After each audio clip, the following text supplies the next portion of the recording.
Достар, қош келдіңіздер. Бүгін сіздермен бірге өте оңай дайындалатын салат жасаймыз. Барлық қосатын қоспаларды описанияға жазып қалдыратын боламын.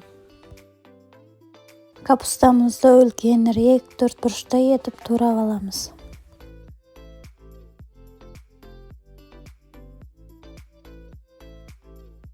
Барлығын бір ыдысқа саламыз.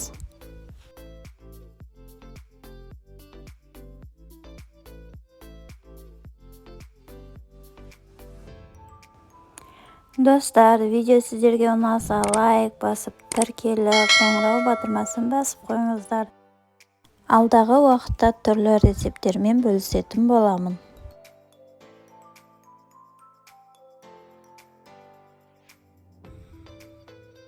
Туралған капустамыздың араларын ашып шығамыз.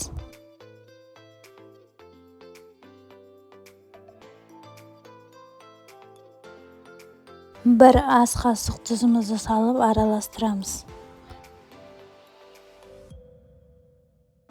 Сәбізді теркадан өткізіп аламыз.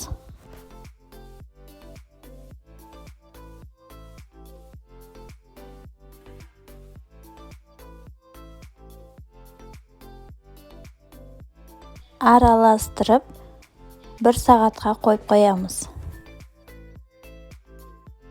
Дәл осылай суы шығады, ыдысқа құйып алып тастаймыз. Сарымсақты ұсақтап турап аламыз.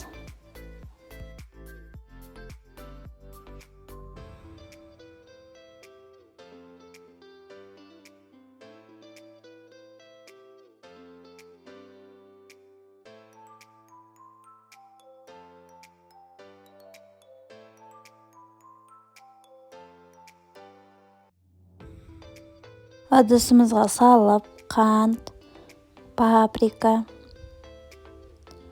кориандр қосып, 1 шай қасық уксус қосамыз.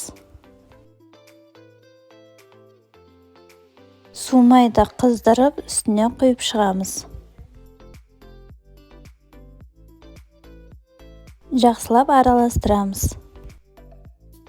Достар, менімен бірге болғандарыңызға рахмет, жасап көріңіздер.